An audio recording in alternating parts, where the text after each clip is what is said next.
Hey, it's Sela Social Studies. Hey guys, and welcome back to Sila's Social Studies. So today we're going to talk about the California question. So after the Mexican-American War, the United States grew in land size by approximately 25% with the gaining of the Mexican cession. Now the question is, what is going to happen with this land? When the territories are eligible to become states, will they become slave states or free states? According to compromises of the past, if the states were located at a certain degree north on the map, they had to enter as a free state. But what happened if one of those territories were to land above and below that line? A bitter slave dispute. That's what.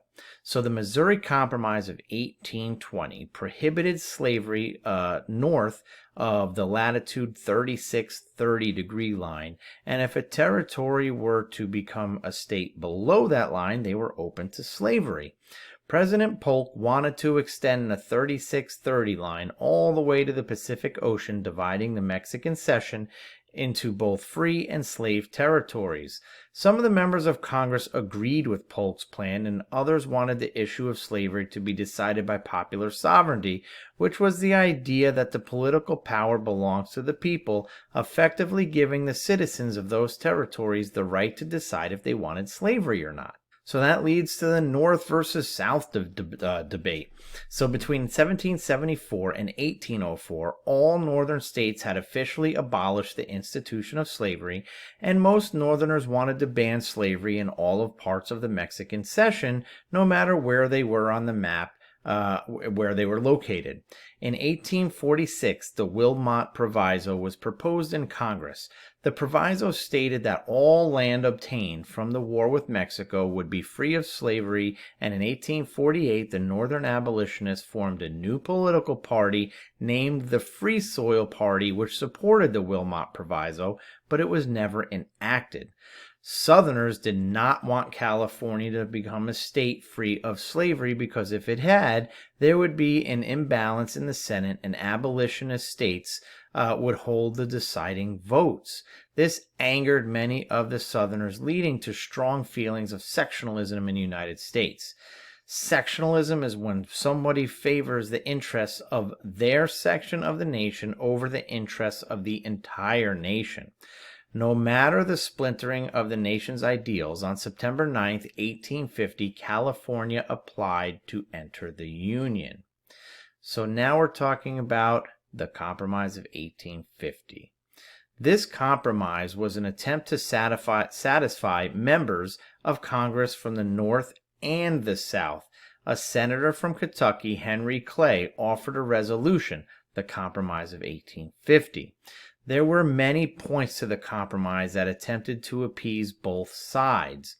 To appease the abolitionist North, the number one agreement was that California would enter the Union as a free state.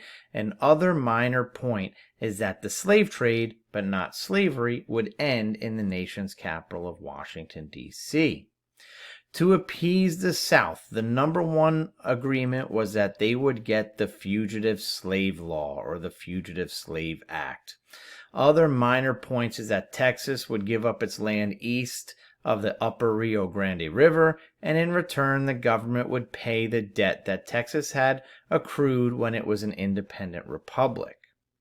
The final major point for the Compromise of 1850 would be how the rest of the land would be handled. The rest of the Mexican cession would be considered federal land, and the question of slavery would be decided using popular sovereignty, which would lead to vicious disputes in the future. However, for now, the compromise was enacted, which temporarily settled the disputes between slave and free states. So what was this Fugitive Slave Act or this Fugitive Slave Law in 1850? So the reward for the South, the Fugitive Slave Law, made the abolitionist North furious. It created laws that hurt escaped slaves in the North, even bleeding over into northern free African Americans. The law incorporated four major points. Number one, it made it a crime for anyone to aid a runaway slave and allowed officials to arrest runaway slaves in free areas. Number two, Slaveholders can go to the North and collect escaped slaves or free black persons and incorporate them into slavery into the South.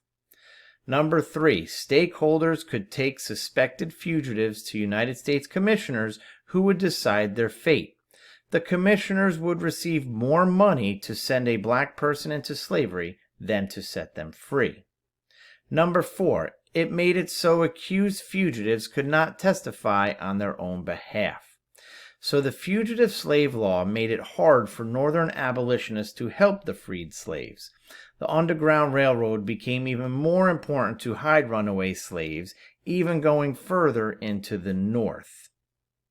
So what was the reaction to this Fugitive Slave Act? The Fugitive Slave Act enraged Northerners as enforcement of the act was immediate. The Underground Railroad became more of a hope for slaves. Thousands of Northern free African Americans fled to Canada in fear that they would be captured and brought to the South and incorporated into the institution of slavery. One such story was a story of Anthony Burns. In 1854, Burns was a slave from Virginia who was able to rent himself out as for work as long as he paid his master a fee. One day, Burns boarded a ship destined for Boston. Once he arrived in Boston, he sent a letter back to his brother, who was owned by the same slave owner, who was Charles Suttle. Suttle intercepted the letter and traveled to Boston to retrieve his quote-unquote property. Burns was a fugitive slave and was taken to court to be retrieved by Suttle. Thousands of Northern abolitionists flooded the streets and the courthouse to free Burns, but President Franklin Pierce sent in the United States military to aid in the capture and return of Burns. Burns' return to slavery persuaded many Northerners to join the abolitionist cause. So the final effect of the Compromise of 1850 was how slavery was going to be decided in the future. Congress made it clear that popular sovereignty would be used in the new territories to decide if they wanted slavery or not. The Northern abolitionist states got what they wanted from the Compromise of 1850. The two new congressmen from California gave the imbalance in the Senate back to the North. There were now 32 anti-slavery senators and 30 pro-slavery senators. But this Compromise of 1850 will not end the issue of slavery.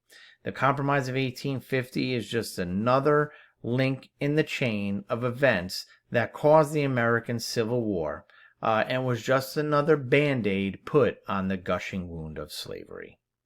I'll see you next time.